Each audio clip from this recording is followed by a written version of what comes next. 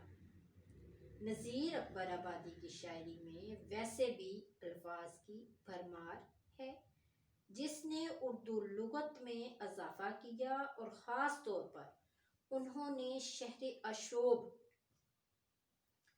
یعنی کہ آنسوؤں کے شہر میں ایسے الفاظ استعمال کیے جو کسی دوسری صنف سخن میں یا تو بہت کم ہے یا بالکل نہیں ہے۔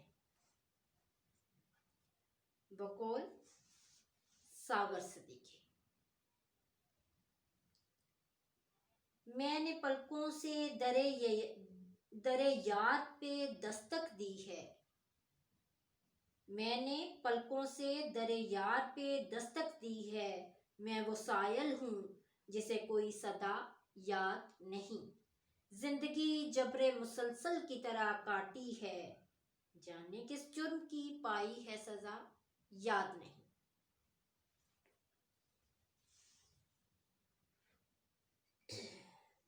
کسی معاشرے میں راہ پا جائے تم اس معاشرے کے تمام طبقے اس سے بری طرح متاثر ہوتے ہیں۔ جن لوگوں کے پاس مال و دولت اور وسائل کے انبار ہوں وہ ایسی صورتحال سے بہت کم اثر لیتے ہیں۔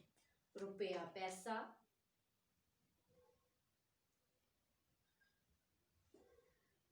پیسہ ان کی تمام مشکلات کا حل ہے، لیکن آگرہ میں تو ایسا زوال آیا کہ امیر طبقہ بھی اس سے متاثر ہوئے بغیر نہ رہ سکا۔ بقول نذیر: بے روزگاری نے یہ دکھائی ہے مفلسی، بے روزگاری نے یہ دکھائی ہے مفلسی، کوٹھے کے چھت نہیں ہے یہ چھائی ہے مفلسی، دیوار و در کے بیچ سمائی ہے مفلسی، ہر گھر میں اس طرح سے بھر آئی ہے مفلسی، پانی کا ٹوٹ جاوے ہے جو جوں ایک بار بند۔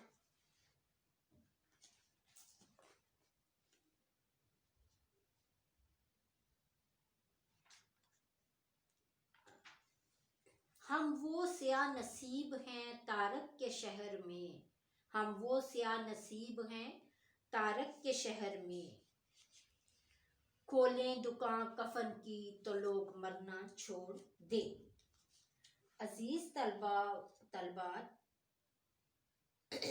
اب ہم چلتے ہیں بند نمبر 6 کی جانب، جو کہ کچھ اس طرح سے ہے۔ کیا چھوٹے کام والے، کیا پیشہ ور نجیب، کیا چھوٹے کام والے، کیا پیشہ ور نجیب، روزی کے آج ہاتھ سے عاجز ہیں سب غریب، ہوتی ہے بیٹھے بیٹھے جب آشام عنقریب، اٹھتے ہیں سب دکان سے کہہ کر کہ یا نصیب، قسمت ہماری ہو گئی بے اختیار بند۔ عزیز طلباء و طالبات، اب ہم چلتے ہیں اس بند کے مشکل الفاظ کی جانب، جو کہ کچھ اس طرح سے ہے۔ نجیب کہتے ہیں شریف لوگوں کو، بے اختیار بس نہ چلنا۔ عزیز طلباء و طالبات، اب ہم چلتے ہیں اس بند کے مفہوم کی جانب، جو کہ کچھ اس طرح سے ہے۔ ہر طرح کا پیشہ اختیار کرنے والے پریشان ہیں، صبح سے شام آ جاتی ہے کوئی گاہک نہیں آتا، دکان سے اٹھتے ہوئے ایک ہی صدا لگاتے ہیں کہ قسمت ہی خراب ہے۔ عزیز طلباء و طالبات، اب ہم چلتے ہیں اس بند کی تشریح کی جانب، جو کہ کچھ اس طرح سے ہے۔ شاعر کہتا ہے کہ آگرہ میں ہونے والی تباہی کے نتیجے میں بے روزگاری نے جنم لیا ہے۔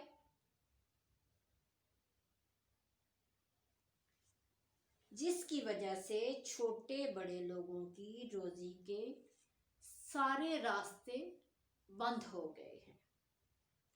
چھوٹے بیوپاری ہوں یا مخیر حضرات، تاجر ہوں یا روزی کمانے والے، صبح بیکار ہو کر رہ گئے۔ صبح سے دکان پر بیٹھے بیٹھے دکاندار جب شام قریب آنے لگتی ہے تو یہ کہہ کر دکانوں سے اٹھتے ہیں کہ ہماری قسمت ہی خراب ہے، کیونکہ کسی کے پاس پیسے ٹکے نہ ہوں تو پھر وہ دکانوں سے کیا خریدیں گے، اور اسی طرح سارا دن گاہکوں کی راہ دیکھ دیکھ کر شام کو گھروں کو واپس لوٹ آتے ہیں۔ نذیر اکبر آبادی نے اپنے اس شہر اشوب میں تقریباً 36 پیشے والوں کی بیکاری پر افسوس کا اظہار کیا ہے۔ ان میں لوہار، سنار، رنگریز، کمانگر، بزاز، بساتی، نبانی وغیرہ شامل ہیں۔ اقتصادی پریشانیوں کی وجہ سے معاشرے میں موجود تمام افراد شدید ذہنی اذیتوں کا شکار نظر آتے ہیں۔ لوگوں میں بیزاری، خواری اور ذلت کا زبردست احساس پیدا ہو گیا ہے، اور اس طوفان بلا سے لوگوں کی زندگی ذلت و خواری کا نمونہ بن کر رہ گئی ہے۔ ناز و نم و شوکت و حشمت کے بجائے لاچاری، بے بسی اور فکر و فاقہ ان کا مقدر بن کر رہ گئی ہے۔ جب شام کا وقت پاس آ پہنچتا ہے تو وہ گھروں کو جانے کے لیے جب اٹھتے ہیں تو افسوس سے کہتے ہیں کہ خدا کچھ نصیب کرے تاکہ بچوں کو پال سکیں، ان کے اخراجات پورے کر سکیں، لیکن سدا افسوس کہ کچھ بھی پلے نہیں ہوتا، ایسے لگتا ہے جیسے قسمت ہی خراب ہو۔ بقول شاعر، بے روزگاری نے یہ دکھائی ہے مفلسی، کوٹھے کے چھت نہیں ہے یہ چھائی ہے مفلسی۔ جب آدھی رات تک نہ بکی جنس آبدار، لاچار پھر وہ ٹوکری اپنی زمیں پہ مار۔ جاتے ہیں کر دکان کو آخر وہ ہار بند۔ عزیز طلباء و طالبات، آج کا ہمارا لیکچر نمبر 9 جو تھا وہ شہر اشوب کے بند نمبر 5 اور 6 پر مشتمل تھا، جو اختتام پذیر ہوتا ہے۔ نیکسٹ لیکچر نمبر 10 کے ساتھ دوبارہ آپ کی خدمت میں حاضر ہوں گے۔ اس وقت تک کے لیے اجازت دیجیے۔ اللہ نگہباں۔